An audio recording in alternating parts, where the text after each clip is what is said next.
அனைவருக்கும் தினம் ஒரு தகவல் சார்பாக இனிய வணக்கங்கள். இன்றைக்கி நம்ம பார்க்க போகிற பதிவு இந்த மாதம் கார்த்திகை மாதம். இந்த மாதம் முடிவதற்குள்ளே நம்மளுடைய வீட்டில் இந்த ஒரு செடியை மட்டும் நம்ம வாங்கி வச்சுட்டா போதுங்க, சாக்ஷாத் மகாலட்சுமி தேவி நம்முடைய வீட்டுக்கு வந்துடுவாங்கங்கிற ஒரு ஐதீகம் இருக்குது.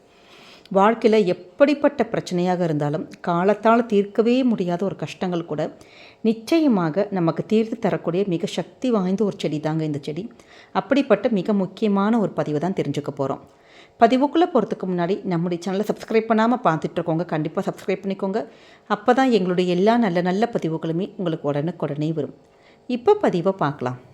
வாழ்க்கையில் தீர்க்கவே முடியாத பிரச்சனைகளுக்கு காலம்தான் நல்லதொரு தீர்வை சொல்லும். அதாவது பெரிய பெரிய கஷ்டங்கள் கூட கொஞ்சம் நாள் ஆக ஆக அப்படியே நம்முடைய வாழ்க்கை கடந்து போகிற மாதிரி அப்படியே நம்மளும் அந்த பெரிய கஷ்டங்களை மறந்து போவோம்.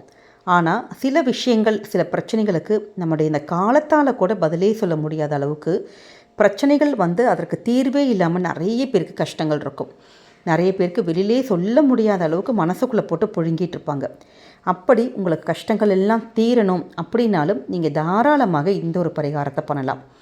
வீட்டில் இருக்க பெண் குழந்தைகள் இருக்காங்க, நல்ல வாழ்க்கை அமையணும், அவங்களோட எதிர்காலம் நல்லா இருக்கணும் அப்படின்னாலும் இந்த ஒரு பரிகாரம் பண்ணலாம்.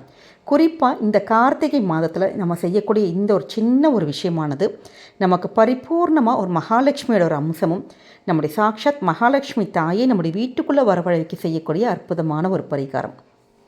கார்த்திகை மாதம்னாலே இறை வழிபாட்டுக்கு உரிய மாதம்தான். அதுவும் குறிப்பாக தீப வழிபாடுனாலே இந்த ஒரு மாதம்தான். இந்த மாதம் முடியறதுக்குள்ளே இந்த ஒரு செடியை நம்ம வீட்டில் வாங்கி வச்சுட்டா போதுங்க. அது என்ன செடின்னு கேட்டிங்கன்னா துளசி செடி தான். ஏன்னா துளசி தாய் நம்முடைய கார்த்திகை மாத பௌர்ணமி அன்னைக்கு தான் பிறந்ததாக சாஸ்திரம் சொல்லுது. இந்த மாதத்தில் நம்முடைய வீடுகளில் துளசி செடி மட்டும் வாங்கி வச்சு அந்த துளசி செடியை நம்ம வழிபாடு செய்ய ஆரம்பிச்சிட்டா போதுங்க, வீட்டில் சுபிக்ஷம் கண்டிப்பாக பிறக்கும். இந்த துளசி செடியானது இந்த கார்த்திகை மாதத்தில் நம்ம வீட்டுக்குள்ளே வந்துட்டாலே போதும், சாக்ஷாத் மகாலட்சுமி நம்முடைய வீட்டுக்குள்ளே வந்ததாக ஒரு அர்த்தம் இருக்குது. நிறைய பேர் வீட்டில் துளசி செடி எப்பயாச்சும் வாங்கலான்னு நம்ம நினச்சிட்டே இருப்போம் லேடிஸு. ஆனால் நம்மளால் அதை வாங்கக்கூடிய சூழல் இருக்கவே இருக்காது. அப்படி உங்கள் வீட்டில் ஒரு சின்னதாக ஒரு தொட்டி வாங்கணும்னு நீங்கள் ஒரு ஆசைப்பட்டால் கூட போதும், இந்த கார்த்திகை மாதத்தில் நீங்கள் ஒரு வெள்ளிக்கிழமை ஒரு நல்ல நாளாக பார்த்து நீங்கள் துளசி செடி நீங்கள் வாங்கி வீட்டுக்குள்ளே கொண்டு வந்து பாருங்களேன். இப்போ நிறைய பேர் வீட்டில் துளசி செடி ஏற்கனவே இருக்கும். அப்படிப்பட்டவங்க பூஜைகள்லாம் நம்ம பண்ணுவோம், தீப வழிபாடெல்லாம் விளக்கெல்லாம் ஏற்றி வழிபாடு பண்ணுவோம். அப்படி இருக்கிறவங்க சின்னதான ஒரு துளசி செடி அந்த தொட்டி ஒன்று வாங்கிட்டு உங்களுக்கு தெரிஞ்சவங்களுக்கு, உங்கள் ஃப்ரெண்ட்ஸ்க்கு, இல்லை அக்கம் பக்கம் இருக்கிறவங்களுக்கு, இல்லாட்டி நம்ம ஒரு கோவிலுக்கு கூட தானமாக கொடுக்கலாம். ஏன்னா இந்த கார்த்திகை மாதத்தில் துளசி செடி நம்ம தானம் கொடுப்பதே குடும்பத்துக்கு பலவித சுபிக்ஷங்களை கொடுக்குங்கிறது ஒரு ஐதீகம். வாழ்க்கையில் ரொம்ப நாளாக எனக்கு இது ஒரு கஷ்டம் இருந்துக்கிட்டே இருக்குது, இந்த கஷ்டத்துக்கு எனக்கு ஒரு விடிவு காலமே இல்லை, எல்லாருக்குமே பிரச்சனைகள் அப்படின்னு ஏதாவது ஒரு வகையில் நமக்கு இருந்துக்கிட்டே இருக்கும் பாருங்க.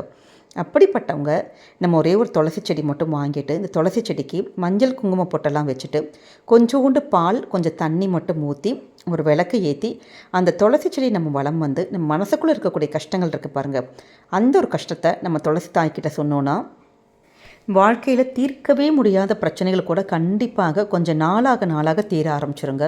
அதே மாதிரி ஏதாவது ஒரு ஆசைகள் அது நமக்கு ஒரு நடக்கணும் அப்படின்னு வச்சுருப்போம் பாருங்கள், அது மாதிரி உங்களுக்கு விஷயங்கள் நடக்கிறதுக்கு கூட நீங்கள் இந்த ஒரு வழிபாட்டை மேற்கொள்ளலாம். அதே மாதிரி குடும்பத்தில் வீட்டில் பெண் குழந்தைகள் நிறைய பேர் வீட்டில் இருக்கும். அப்படி பெண் பிள்ளைகள் இருக்கிற வீட்டில் அவங்களுடைய வாழ்க்கை, அதாவது பெண் குழந்தைகளுடைய வாழ்க்கைனா நம்முடைய படிப்பாக இருக்கட்டும், வேலையாக இருக்கட்டும், கல்யாணமாக இருக்கட்டும், எல்லா விஷயங்களும் தான். அவங்களுடைய வாழ்க்கை ரொம்ப நல்லபடியாக இருக்கணும், அது நல்ல ஒரு வரன் கிடைக்கணும், அதுவும் திருமணமான பெண்களுக்கு நல்லபடியாக குழந்தை பிறந்து சந்தோஷமாக வாழணும். அப்படி பெண் குழந்தைகளோட அந்த வாழ்க்கை, பெண் குழந்தைகளுக்கு நல்லபடியாக ஒரு மகாலட்சுமி கடாட்சம் அதெல்லாம் கிடைக்கணும் அப்படின்னா செவ்வாய்க்கிழமை வெள்ளிக்கிழமையிலையுமே நம்முடைய குழந்தைகளை வச்சுட்டே அந்த துளசி செடிக்கு தண்ணி விட்டு விளக்க மட்டும் ஏற்றி வச்சுட்டு அந்த துளசி செடியை ஒரு 3 முறை மட்டும் நீங்கள் சுவாமி கும்பிட்ட வச்சு பாருங்கள். ரொம்ப நம்முடைய குழந்தைகளுடைய வாழ்க்கையானது ரொம்ப சிறப்பாக இருக்குங்கிறது ஒரு ஐதீகம். அதே மாதிரி இந்த கார்த்திகை மாதத்தில் நம்ம எப்படி துளசி செடி தானம் கொடுக்குறோமோ அதே மாதிரி விளக்கு தானம் கொடுக்கறதுங்கிறது ரொம்ப விசேஷம். ஏன்னா இனி கொஞ்சம் வரக்கூடிய இந்த ஒரு நாட்களில் கார்த்திகை தீபமானது நமக்கு வந்துடும். அப்படி இருக்கிறப்ப நீங்கள் உங்களோட கோவிலுக்கு நீங்கள் எங்கேயாவது மண் அகல் விளக்கு நீங்கள் தானமாக வாங்கி கொடுக்கலாம். இல்லாட்டி பித்தளை விளக்கோ, இல்லை உங்களை ரொம்ப வசதி இருக்குன்னா வெள்ளி விளக்கு, அது மாதிரி உங்களுக்கு என்ன முடியுதோ அக்கம் பக்கத்து உள்ளவங்களுக்கு தெரிஞ்சவங்களுக்கு யாருக்காச்சும் இது மாதிரி விளக்கு நம்ம வாங்கி கொடுக்கறதுங்கிறது ரொம்ப விசேஷம்.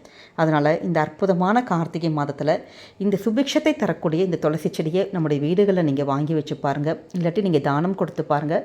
நிச்சயமாக வாழ்க்கையானது ஒரு நல்ல ஒரு மாற்றமும் ஒரு சுபிக்ஷமும் ஐஸ்வர்யமும் உங்கள் குடும்பத்தை தேடி வரும். இந்த பதிவானது கண்டிப்பாக உங்களுக்கு பிடிச்சிருக்கும்னு நினைக்கிறோம். பிடிச்சிருந்த ஃப்ரெண்ட்ஸ் அண்ட் ஃபேமிலி மெம்பர்ஸ்க்கு ஷேர் பண்ணுங்கள், அவங்களும் இதை பார்த்து பயன்பெறட்டும். நம்முடைய சேனலை சப்ஸ்கிரைப் பண்ணி உங்களுடைய ஆதரவுகள் சப்போர்ட்டுகள் எங்களுக்கு கொடுங்க. மீண்டும் வேறு நல்ல பதிவோடு உங்களை சந்திக்கிறோம். நன்றி, வணக்கம்.